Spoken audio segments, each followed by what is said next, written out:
نحمده ونستعينه ونستغفره ونؤمن به ونتوكل عليه ونعوذ بالله من شرور أنفسنا ومن سيئات أعمالنا من يهده الله فلا مضل له ومن يضلل فلا هادي له ونشهد أن لا إله إلا الله وحده لا شريك له ونشهد أن سيدنا ومولانا محمدا عبده ورسوله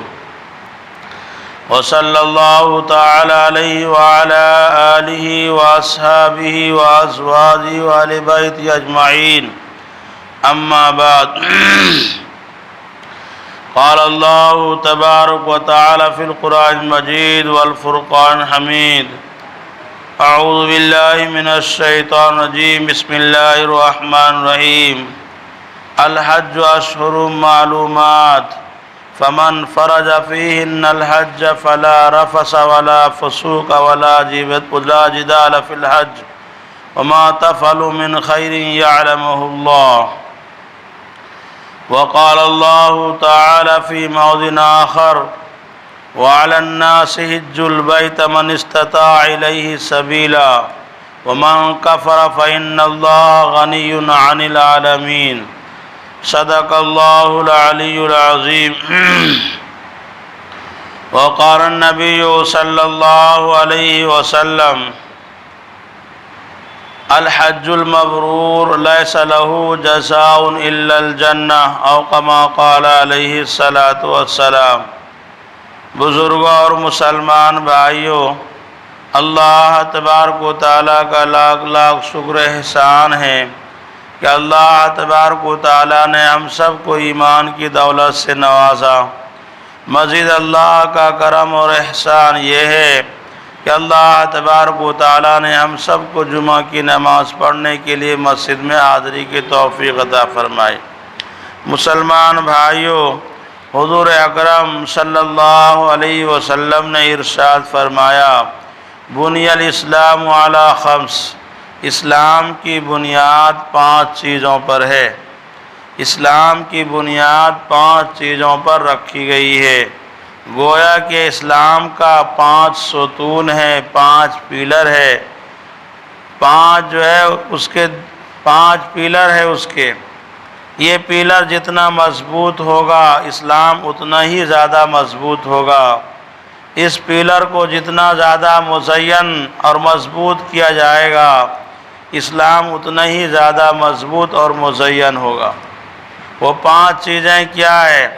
سب سے پہلی چیز کلمہ شہادت، اشہد ان لا الہ الا اللہ و اشہد ان محمدا عبدہ و رسولہ، یعنی اس بات کی گواہی دینا کہ اللہ کے سوا کوئی معبود نہیں ہے اور محمد صلی اللہ علیہ وسلم اللہ کے رسول ہیں، اللہ کے بندے ہیں۔ یہ پہلے نمبر پر ہے۔ دوسرے نمبر پر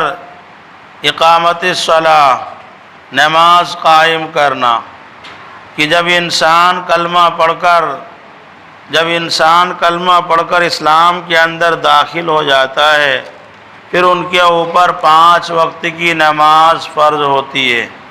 5 وقت کی نماز اس کے اوپر فرض ہوتی ہے جب وہ شریعت کا مکلف ہو جاتا ہے اور نماز کے جو شرائط ہے وہ شرائط اس کے اندر پائی جاتی ہے۔ تیسرے نمبر پر ایتاء زکوٰۃ، زکوٰۃ ادا کرنا، اور چوتھے نمبر پر صوم رمضان المبارک کا روزہ رکھنا، اور 5ویں نمبر پر ہے حج بیت اللہ، خانہ کعبہ کا حج کرنا۔ خانہ کعبہ کا حج کرنا یہ 5ویں نمبر پر ہے۔ جس طریقے سے دیگر عبادات کے لیے اللہ کے رسول صلی اللہ علیہ وسلم نے احادیث مبارکہ کے اندر اور فقہاء نے شرائط اور ضوابط بیان کیے ہیں، ہر عبادت ہر چیز کو اللہ تبارک و تعالیٰ نے فوراً لاگو نہیں کیے ہیں۔ انسان پیدا ہوتے ہی ان کے اوپر یہ تمام چیزیں لاگو ہو جائے۔ اللہ تبارک و تعالیٰ نے قرآن پاک کے اندر فرمایا لا یکلف اللہ نفسا الا وسعہا، لہا ما کسبت وعلیہا ما اکتسبت لا یکلف اللہ نفسا الا وسعہا۔ اللہ تبارک و تعالی کسی نفس کو یعنی انسان کو اتنا ہی مکلف بناتے ہیں جتنا اس کے اندر کرنے کی استطاعت اور طاقت ہے۔ تو اللہ تبارک و تعالی انسان کو جو اعمال انسان کے اوپر واجب اور فرض کیے ہیں، اس بات کی علامت ہے کہ انسان کے اندر اس کے کرنے کی استطاعت ہے، طاقت ہے، قوت ہے۔ اسی لیے اس کے شرائط بیان کیے گئے ہیں۔ جیسے نماز ہے، انسان پیدا ہوتے ہی نماز فرض نہیں ہے، بلکہ جب وہ بالغ ہو جائیں گے تب اس کے عاقل ہو، بالغ ہو، تو ان کے اوپر جو ہے نماز فرض ہوتی ہے۔ ایسے ہی جو ہے رمضان مبارک کا روزہ ہے، تو رمضان مبارک کا مہینہ جس نے بلوغیت کی حالت میں صحیح سالم تندرستی کے عالم میں اور وہ مقام پر ہے، تو اس صورت میں اس کے اوپر رمضان کا روزہ فرض ہو جاتا ہے۔ اسی طریقے سے زکوٰۃ کی فرضیت، زکوٰۃ کے تعلق سے احادیث کے اندر اس کی وضاحت اور شرائط بیان کیے گئے ہیں۔ زکوٰۃ جو ہے سال میں ایک مرتبہ ہر صاحب نصاب پر فرض ہوتی ہے، ہر صاحب نصاب پر، جن کے پاس نصاب ہے، جن کے پاس شرائط پائے جاتے ہیں۔ اسی طریقے سے خانہ کعبہ کا حج کرنا، حج بیت اللہ، خانہ کعبہ کا حج کرنا، یہ بھی اسلام کا ایک رکن ہے اور ایمان والوں کے اوپر فرض کیا گیا ہے۔ لیکن اس کے شرائط بیان کیے گئے ہیں کہ کیا شرائط ہے اس کے شرائط یہ ہے کہ مسلمان کے اوپر ایمان والوں پر، چاہے مرد ہو چاہے عورت ہو، زندگی میں ایک مرتبہ ان کے اوپر حج فرض ہوتا ہے۔ زندگی میں ایک مرتبہ کب فرض ہوگا؟ جب انہوں نے کھا پی کر بال بچوں کی ضروریات پورے کر کے اب ان کے پاس اتنی رقم، اتنا پیسہ بچا ہوا ہے کہ وہ حج کا اخراجات برداشت کر سکتا ہے، حج کا اخراجات برداشت کر سکتا ہے، یعنی حج پر جا سکتا ہے، اور جتنے دن تک وہ حج میں لگے رہیں گے، سفر میں رہیں گے، اتنے دن کا وہ اپنے بال بچوں کا خرچ دے سکے، یعنی خرچ دے کر جا سکے۔ یہ بنیادی شرط ہے۔ اسی کے ساتھ ساتھ یہ بھی شرط ہے کہ وہ صحت و تندرستی ہو، صحت مند ہو، وہ ارکان حج کو ادا کر سکتا ہو۔ اسی طریقے سے ایک شرط اس میں یہ بھی ہے کہ راستہ پرامن ہو، خانہ کعبہ تک پہنچنے میں آسانی ہو۔ اگر راستہ پرامن نہیں ہے تو پھر حج فرض نہیں ہوتا ہے، حج اس کے اوپر فرض نہیں ہوتا ہے۔ اسی لیے وہ حضرات جو اپنے شخصیات کی بنا پر یا اپنے شہرت ناموری کی بنا پر وہ ایسے ہیں کہ ان کے لیے راستہ پرامن نہیں ہے، تو پھر ان کے اوپر حج فرض نہیں ہوگا۔ بہت سارے لوگوں کا اعتراض ہوتا ہے جو ہندوستان کے اندر مسلم بادشاہ گزرے ہیں ان کے اوپر، یہ مسلم بادشاہوں نے حج بہت کم کیے، تو بڑے حقارت انداز میں ہلکے پھلکے میں یہ بول دیتے کاہے کو بادشاہ، انہوں نے زندگی میں ایک حج نہیں کی۔ تو بھائی وہ بادشاہ وقت تھے، اور اس وقت سفر کرنا اتنا آسان نہیں تھا، بلکہ بحری یعنی سمندری سفر کرنا پڑتا تھا، اور بادشاہ کے لیے راستہ پرامن نہیں تھے، اس لیے وہ اپنے حدود سلطنت سے باہر نہیں نکلتے تھے۔ ان کا سفر کرنا مشکل تھا، جان کو خطرہ تھا، جس کے بنا پر ان کے اوپر حج ہی فرض نہیں تھا شرعی اعتبار سے۔ تو یہ حج اسلام کا 5واں رکن ہے۔ جس طریقے سے دیگر عبادتوں کے فوائد اور اس کے نافعیت کو بیان کیا گیا ہے شریعت میں کہ جو عبادت ہے اس عبادت کو کرو گے تو کیا فائدہ ملے گا، اسی طریقے سے حج کے تعلق سے بھی بیان کیا گیا ہے کہ حج کرنے سے کیا فائدہ ہوتا ہے۔ نماز کے تعلق سے فرمایا گیا قرآن پاک کے اندر ان الصلاۃ تنہا عن الفحشاء والمنکر، کہ بے شک نماز جو ہے انسان کو ان الصلاۃ تنہا عن الفحشاء، انسان کو بے حیائی سے، بری باتوں سے، ناجائز کاموں سے نماز روکتی ہے۔ اسی طریقے سے روزے کے تعلق سے فرمایا گیا لعلکم تتقون، اگر تم روزہ رکھو گے تمہارے اندر جو ہے تقوی کی صفت پیدا ہو جائے گی، تم متقی پرہیزگار بن جاؤ گے۔ زکوٰۃ کے تعلق سے قرآن پاک کے اندر فرمایا گیا ہے کہ جو کچھ تم خرچ کرو گے اللہ کے راستے میں وہ 700 گنا بڑھ کر تم کو ملے گا، اور اس کا فائدہ خود تم کو ملے گا، اور اللہ کے ہاں یہ بڑھ کر تم کو ملے گا۔ اسی طریقے سے حج کے تعلق سے قرآن پاک کے اندر آیا ہے، جب حضرت ابراہیم علیہ نبینا علیہ السلام نے خانہ کعبہ کی تعمیر مکمل کر لی اور اللہ کے سامنے پیش کر دی، ربنا تقبل منا انک انت السمیع العلیم، کہ اللہ ہم باپ بیٹے نے مل کر بڑے جستجو کے ساتھ، محنت کے ساتھ تیرے گھر کی ہم نے تعمیر کر دی ہے، اس محنت کو قبول فرما، اس کے اندر جو کمی کوتاہی رہ گئی ہو اس سے درگزر فرما کر اس کو قبول فرما۔ اللہ تبارک و تعالیٰ نے حضرت ابراہیم علیہ نبینا علیہ السلام کو حکم دیا کہ تم ایک پہاڑ پر، مکہ کے اندر ہو جو خانہ کعبہ سے قریب پہاڑ تھا، کہ اس پہاڑ پر چڑھ کر تم زور سے اعلان کرو اور لوگوں کو یہ کہو کہ حج کے لیے آیا، بیت اللہ کے گھر کے حج کرنے کے لیے، زیارت کرنے کے لیے آیا۔ مکہ مکرمہ اس زمانے میں حضرت ابراہیم کے زمانے میں صرف پہاڑ ہی پہاڑ تھا، اور چاروں طرف سے پہاڑوں میں گھرا ہوا یہ مقام، یہ جگہ تھی، اور دور دور تک انسان نہیں تھے، دور دور تک نہیں تھا۔ حضرت ابراہیم نے کہا اے اللہ میری اس آواز، یہ بیابان جنگل میں، پہاڑ میں، جہاں کہیں انسان نہیں ہے دور دور تک، میری یہ آواز کہاں تک کیسے پہنچے گی، کون میری آواز کو سنے گا؟ اللہ تبارک و تعالیٰ نے کہا کہ تم اعلان کرو، تمہارا کام ہے پکارنا اور آواز کو پہنچانا میرا کام ہے۔ اس لیے انسان کے اوپر اتنا ان کو اوپر رکھا ہے جتنا تم سے ہو سکتا ہے اتنا تم کرو، باقی کا معاملہ ہمارے اوپر ہے۔ حضرت ابراہیم علیہ نبینا علیہ السلام نے ایک پہاڑی پر چڑھ کر کان کو بند کی اور اس کے بعد زور سے آواز لگایا کہ لوگوں اللہ کے گھر کی تعمیر ہو چکی ہے، اللہ کے گھر کی زیارت کرنے کے لیے آؤ۔ قرآن پاک کے اندر انہی الفاظ کی تعبیر کی گئی ہے، وَأَذِّن بِالنَّاسِ بِالْحَجِّ يَأْتُوكَ رِجَالًا عَلَى كُلِّ ضَامِرٍ يَأْتِينَ مِنْ كُلِّ فَجٍّ عَمِيقٍ اذن فی الناس بالحج، اے ابراہیم آپ لوگوں کے درمیان حج کا اعلان کر دیجئے۔ لوگ دور دراز علاقے سے سفر کر کے، پیدل چل کر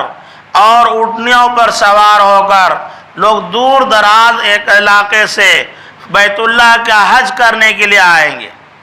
بیت اللہ کا حج کرنے کے لیے آئیں گے۔ یہاں پر اللہ نے فرمایا لِيَشْهَدُوا مَنَافِعَهُمْ،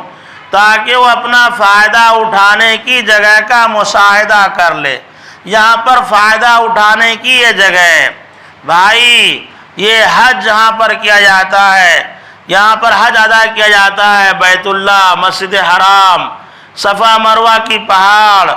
اور عرفات کا میدان، مزدلفہ کا میدان اور مینا کا میدان، یہ مقام مقدس ہے، یہ مقام مقدس ہے، یہ وہ جگہ ہے جہاں پر اللہ تبارک و تعالیٰ بندوں کی پکار کو، دعا کو قبول فرماتے۔ دیکھیے ہر ایک چیز کا اللہ تبارک و تعالیٰ نے الگ الگ اعتبار سے عظمت دی ہے، فضیلت دی ہے، اور یہ دنیا والوں کو بھی یہ دستور ہوتا ہے۔ ہر ملک کے اندر، ہر حکومت کے اندر کچھ جگہ ایسی ہوتی ہے کہ وہاں پر ہر کوئی نہیں جا سکتا ہے، ہر وقت نہیں جا سکتا ہے، وہاں بندشیں ہوتی ہے، رکاوٹیں ہوتی ہے، وہاں تک جانے کے لیے آپ کو پاس لینا پڑے گا۔ اجازت لینی پڑے گی، وقت پہلے سے لینا پڑے گا، تب آپ وہاں پر پہنچ سکتے ہیں، وہاں جا سکتے ہیں۔ اسی طریقے سے اللہ تبارک و تعالیٰ نے اس سرزمین کو، مکہ کے آس پاس کی سرزمین کو اللہ تبارک و تعالیٰ نے دیگر مقامات اور پوری دنیا کے مقابلے میں مقدس جگہ بنایا ہے، مقدس جگہ بنایا ہے۔ اسی لیے اس کے لیے شرط لگایا گیا ہے، اگر اس جگہ پر تمہیں جانا ہو تو تمہیں احرام باندھ کر جانا پڑے گا، ایمان کی حالت میں جانا ہے۔ پہلے مسلم غیر مسلم سب لوگ زیارت کیا کرتے تھے، اس کے بعد بریک لگ گیا، سورہ توبہ کے اندر ہے اب آج کے بعد سے، اس سال کے بعد سے اب مشرکین جو ایمان والے نہیں ہیں وہ حج بیت اللہ کے لیے نہیں آ سکتے۔ تو یہ مقام مقدس ہے۔ تو اللہ تبارک و تعالیٰ نے فرمایا جن کے، اسی لیے کہا جاتا ہے کہ جو لوگ حج کے لیے جاتے ہیں، یہ حضرت ابراہیم کی اسی اعلان کا جواب ہے، لبیک اللہم لبیک، جو یہ حاجی کہتے ہیں اے اللہ میں حاضر ہوں، میں حاضر ہوں، حضرت ابراہیم کی اس آواز کا جواب، اس آواز کا جواب ہے۔ قرآن پاک کے اندر فرمایا گیا ہے وَعَلَى النَّاسِ حِجُّ الْبَيْتَ مَنِ اسْتَطَاعَ إِلَيْهِ السَّبِيلَ، وَعَلَى النَّاسِ لوگوں کے اوپر بیت اللہ کا حج کرنا یہ فرض ہے، واجب ہے ان لوگوں کے لیے جو وہاں تک سفر کرنے کی استطاعت رکھتا ہو، وہاں تک سفر کرنے کی استطاعت رکھتا ہو۔ وَمَنْ كَفَرَ فَإِنَّ اللَّهَ غَنِيٌّ عَنِ الْعَالَمِينَ، اور جو کوئی انکار کرے گا، یعنی استطاعت کے باوجود، موقع فراہم ہونے کے باوجود، اسباب مہیا ہونے کے باوجود بھی وہ حج نہیں کرتا ہے، اللہ تبارک و تعالیٰ ایسے بندوں سے بے نیاز، ایسے بندوں سے بے نیاز ہے۔ دیکھیے اسلامی مذہب ایک ایسا مذہب ہے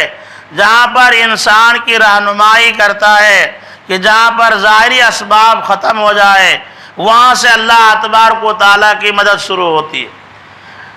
آج آپ دیکھیں قرآن پاک کے اندر کہ یہ اعتراض کیا جاتا ہے حج کے اوپر کہ کیا ضرورت ہے حج کرنے کی، کیا ضرورت ہے بار بار عمرہ کرنے کی، اس سے اس پیسے کو دوسری جگہ پر دوسری چیزوں میں لگایا جائے، مسلم قوموں کو ترقی دینے کے لیے لگایا جائے، ان کے تعلیم و تربیت کے اندر لگایا جائے تاکہ مسلمان ترقی کرے۔ اللہ تبارک و تعالیٰ نے ایسے موقع پر رہنمائی کیا ہے جہاں پر بظاہر طور پر انسان کے اسباب ختم ہو جاتے ہیں۔ یہ کہا گیا ہے حج کے تعلق سے حدیث کے اندر آیا ہے کہ حج اور عمرہ کرنے سے فقر و فاقہ اور گناہ انسان کے اوپر سے اس طریقے سے جھڑتے ہیں، گرتے ہیں، جس طریقے سے لوہے کو اگر بھٹی میں ڈال دیا جائے تو بھٹی میں آگ میں جانے سے، آگ سے جس طریقے سے زنگ جل جاتے ہیں، اسی طریقے سے ایمان والوں کا جو حج کرنے کے لیے جاتا ہے ان کے اوپر سے فقر و فاقہ ختم ہوتے ہیں، فقر و فاقہ اسی طریقے سے ختم ہوتے ہیں۔ دیکھیے حضور اکرم صلی اللہ علیہ وسلم نے فرمایا الحج المبرور لیس لہ جزاء الا الجنہ، حج مبرور کا بدلہ نہیں ہے مگر جنت، یعنی حج مبرور بمانے حج مقبول، کہ جنہوں نے حج کیا اور حج کے دوران گناہ صغیرہ گناہ کبیرہ چھوٹی بڑی غلطیوں سے اپنے آپ کو بچا کر رکھا تو اللہ کے ہاں وہ حج مقبول ہوا تو اللہ تبارک و تعالیٰ اس کے بدلے کے اندر جنت عطا فرمائیں گے، جنت عطا فرمائیں گے۔ ایک حدیث کے اندر آیا من حج اللہ، جس نے حج کیا اللہ کے واسطے، حج کے دوران انہوں نے کسی قسم کا کوئی گناہ کا کام نہیں کیا، حج کے دوران کسی ممنوعات کو نہیں کیا انہوں نے، وہ حج سے اس حالت میں لوٹے گا، اس حالت میں لوٹے گا، ان کے اوپر سے گناہ اس طریقے سے ختم ہو چکا ہوگا جیسے کہ انسان ماں کے پیٹ سے پیدا ہو کر آتا ہے، انسان ماں کے پیٹ سے پیدا ہوتا ہے تو ان کے اوپر کسی قسم کا کوئی گناہ نہیں ہوتا، کسی قسم کا کوئی گناہ نہیں ہوتا ہے ان کے اوپر، حج کرنے سے حج کرنے والوں کی ایسے ہی گناہیں جھڑ جاتے ہیں۔ حضور اکرم صلی اللہ علیہ وسلم نے فرمایا من اراد الحج فلیتعجل، کہ جو شخص حج کرنے کا ارادہ رکھتا ہے، یعنی حج کے اسباب مہیا ہو چکے ہیں، اسباب تیار ہو چکا ہے، تو ایسے آدمی کو چاہیے کہ ٹال مٹول سے کام نہ لے بلکہ جلدی سے حج کر لے۔ اس لیے زندگی کا کوئی بھروسہ نہیں، حالات پر اعتماد نہیں کیا جا سکتا ہے، کیسے حالات پیدا ہو جائے۔ یہ اللہ کے رسول نے کیوں فرمایا؟ اس لیے ایک عام طور سے انسانوں کے اندر ٹال مٹول کی عادت پائی جاتی ہے، پیسے آ گئے، حج فرض ہو چکا ہے شرعی اعتبار سے ان کے اوپر، جس طریقے سے نماز فرض ہے، روزہ فرض ہے، زکوٰۃ فرض ہے، ایسے ہی حج فرض ہوتے، تو اس حج کو فوری طور پر کرنا چاہیے، جلدی سے جلدی کرنی چاہیے اس حج کو، جتنا جلد ہو سکے، اس کو ٹال مٹول سے کام لینا نہیں چاہیے۔ لیکن ہوتا یہ ہے اس سال مکان بنا لیتے ہیں، اس سال شادی کر لیتے ہیں، فلاں دکان لگا لیتے ہیں، اس طریقے سے دل کے اندر باتیں آتی ہے اور ٹال مٹول کرتے رہتے ہیں۔ پھر ایک وقت ایسا آتا ہے کہ انسان چاہتے ہوئے بھی حج کرنا چاہیں تو حج نہیں کر سکتا ہے، اس طریقے سے آتا ہے وقت۔ اس لیے مسلمان بھائیوں، اللہ تبارک و تعالیٰ نے جس کو مال و دولت سے نوازا ہے اور حج ان کے اوپر فرض ہو گیا ہے، اس کو چاہیے خوش دلی کے ساتھ حج کی تیاری کرے اور حج پر جائے۔ اور اگر ہمارے رشتہ دار، ہمارے متعلقین اگر حج پہ جا رہے ہوں تو ایسے موقع پر ہمارا کیا کردار ہونا چاہیے؟ حضور اکرم صلی اللہ علیہ وسلم نے فرمایا اذا لقیت الحاج فسلمہ وصافہ ومرہ ان یستغفر لہ، جب حاجی حج پر جا رہے ہو تمہاری ملاقات ہو جائے تو ان کو سلام کرو، ان سے مصافحہ کرو اور ان سے درخواست کرو تم ان سے کہ وہ تمہارے لیے بھی استغفار کریں، تمہارے لیے گناہ کی استغفار کے لیے دعا کی درخواست کریں اس سے۔ کیوں؟ آگے آیا ہے کہ اس لیے کہ یہ حاجی جب حج کے لیے نکلتا ہے تو حج سے واپس آنے تک، گھر میں داخل ہونے سے پہلے تک ان کی دعائیں قبول کی جاتی ہے۔ یہ ہے شریعت کی طرف سے، ہمارے رشتہ دار اگر جا رہے ہوں ان سے ہم دعا کی درخواست کریں، اور ہم سب جو کرتے ہیں ایسے موقع پر لوازمات، اس کا شریعت سے کوئی تعلق نہیں ہے۔ اللہ تعالیٰ سے دعا ہے اللہ تعالیٰ ہم سب کو کہنے سننے سے زیادہ عمل کرنے کی توفیق عطا